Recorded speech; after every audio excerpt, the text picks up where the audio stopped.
پاکستان اور قطر پھر متحرک، ایران اور امریکہ کو نئی تجاویز پیش، نئے معاہدے کی امید روشن، تہران نے تصدیق کر دی۔ واشنگٹن میں ایران کے خلاف بڑے آپریشن پر غور، اسرائیل کی شمولیت کا بھی امکان، فاکس نیوز نے دعویٰ کر دیا۔ ایران سے کشیدگی کے باعث امریکہ کے پیٹرولیم ذخائر 4 دہائیوں کی کم ترین سطح پر پہنچ گئے۔ ایرانی پاسداران انقلاب کا اردن میں متعدد امریکی فوجی ہلاک اور F-15 طیارہ تباہ کرنے کا دعویٰ۔ پاسداران انقلاب کے مطابق خطے میں امریکہ کے لیے کوئی جگہ نہیں، امریکی فوج مزید نقصانات سے بچنا چاہتی ہے تو خطے سے نکل جائے۔ پاسداران انقلاب نے بحرین میں ایمیزون کے ڈیٹا انفراسٹرکچر پر حملہ کر دیا۔ قطر کا ایرانی جارحیت کے خلاف اقوام متحدہ کو خط، نقصانات کے ازالے کے لیے ہرجانے کا مطالبہ کر دیا۔ ایرانی حکام کی جانب سے 3 ماہ بعد شہید سپریم لیڈر کے بڑے پیمانے پر جنازے کی تیاریاں بھی شروع کر دی گئیں۔ آزاد جموں و کشمیر کے الیکشن میں پولنگ سے 6 روز پہلے بڑی تبدیلی، انتخابات 3 مراحل میں کرانے کا فیصلہ، الیکشن ملتوی کرنے کا مطالبہ مسترد کر دیا گیا۔ Chief election commissioner justice retired Ghulam Mustafa Mughal نے کہا کہ 27 جولائی کو میرپور ڈویژن میں انتخابات ہوں گے، 2 اگست کو مظفر آباد اور مہاجرین جموں کشمیر کے انتخابی حلقوں میں ووٹنگ ہوگی۔ پونچھ ڈویژن کے الیکشن 10 اگست کو ہوں گے۔ الیکشن کمیشن نے انتخابات ملتوی کرنے کا مطالبہ مسترد کرتے ہوئے اعلان کیا کہ انتخابات شیڈول کے مطابق ہی منعقد کیے جائیں گے، الیکشن فوج کی نگرانی میں ہوں گے۔ مہنگی پیٹرولیم مصنوعات پر جماعت اسلامی کا ملک بھر میں شاہراہیں بند کرنے کا اعلان، مطالبات کے لیے پمپ مالکان بھی میدان میں آ گئے، پمپس بند کرنے کی دھمکی دے دی۔ امیر جماعت اسلامی حافظ نعیم الرحمان نے لاہور میں پریس کانفرنس کرتے ہوئے کہا کہ 7 اگست کو ملک بھر کی شاہراہوں کو بند کر دیں گے۔ شہباز شریف صاحب بتائیں، لیوی سمیت دیگر ٹیکسوں کا جنگ سے کیا تعلق ہے؟ اگر ٹیکسز ختم کر دیے جائیں تو پیٹرول کی قیمت 250 روپے فی لیٹر سے زیادہ نہیں ہو سکتی۔ دوسری جانب آل پاکستان پیٹرول پمپس اونرز ایسوسی ایشن کے نائب صدر انعام الحق چودھری نے کہا کہ پیٹرولیم مصنوعات کی روزانہ قیمتوں کا تعین قابل قبول نہیں، پیٹرول ڈیلرز کو مارجن میں اضافہ ناگزیر ہے۔ مطالبات تسلیم نہ کیے گئے تو آج سے ملک میں پیٹرول پمپ بند کر دیں گے۔ لیگی رہنما کیپٹن ریٹائرڈ صفدر مولانا فضل الرحمان کی حمایت میں بول پڑے۔ مولانا فضل الرحمان ہمارے پیش امام اور والد کی طرح ہیں، تنقید کرنے والے معافی مانگیں۔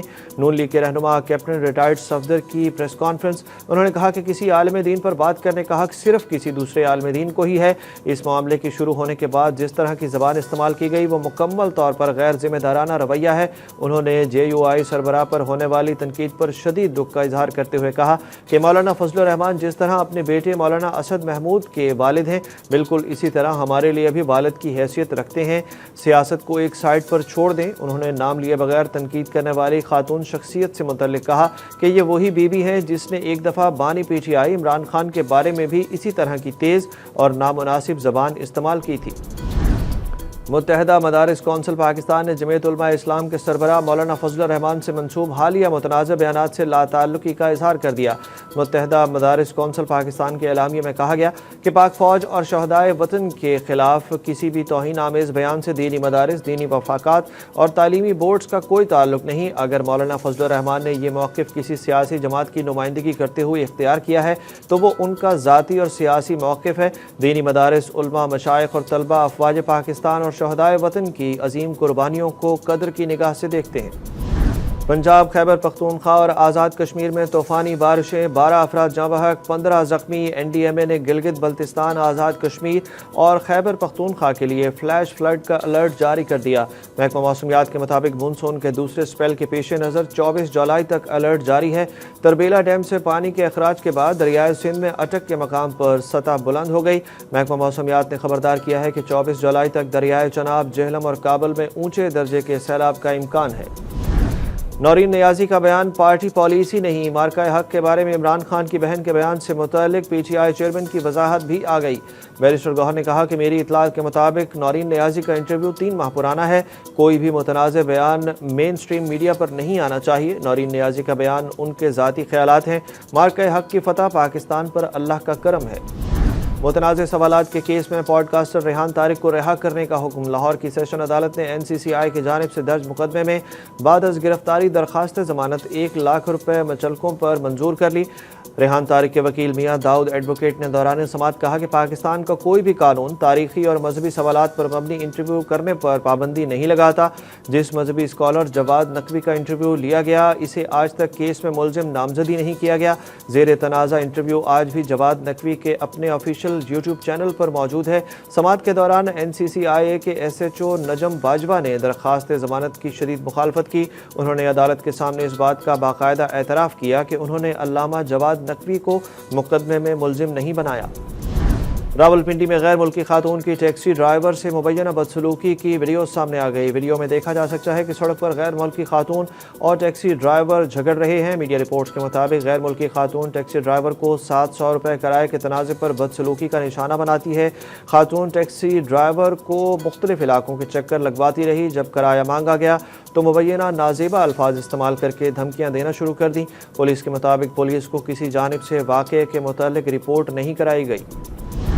پاکستان میں پہلی بار کرپٹو کرنسی کے غلط استعمال کے خلاف بڑا اقدام۔ FIA نے کرپٹو کرنسی انویسٹیگیشن یونٹ قائم کر دیا۔ FIA کے حکام کے مطابق خصوصی یونٹ کرپٹو کرنسی کے ذریعے منی لانڈرنگ، دہشت گردی کی مالی معاونت، سائبر جرائم اور مالیاتی فراڈ کی تحقیقات کرے گا، جبکہ کرپٹو کرنسی کے ذریعے ہونے والی مشکوک مالی لین دین کی نگرانی بھی اسی کی ذمہ داری ہوگی۔ کرپٹو کرنسی کے غلط استعمال کی روک تھام اور مؤثر قانونی کارروائی کے لیے خصوصی اقدامات بھی کیے جائیں گے۔ رجب بٹ نے اہلیہ سے صلح کی افواہوں کی تردید کر دی۔ یوٹیوبر نے نئی سوشل میڈیا ویڈیو میں کہا کہ ان کے اور ایمان فاطمہ کے درمیان جو سنگین مسائل اور تلخیاں ہو چکی ہیں، اس کے بعد اب کچھ بھی ٹھیک ہونا ممکن نہیں رہا۔ قانونی کارروائی میں کچھ وقت ضرور لگتا ہے، لیکن ان کی جانب سے طلاق کا عمل لازمی اور حتمی ہوگا۔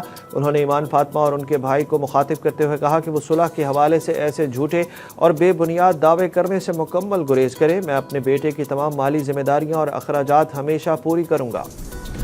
فیفا ورلڈ کپ تاریخ کا سب سے بڑا ایونٹ بن گیا، کئی ریکارڈز توڑ ڈالے۔ فیفا کے مطابق ایونٹ کی آمدن $8 ارب سے تجاوز کرنے کی توقع ہے۔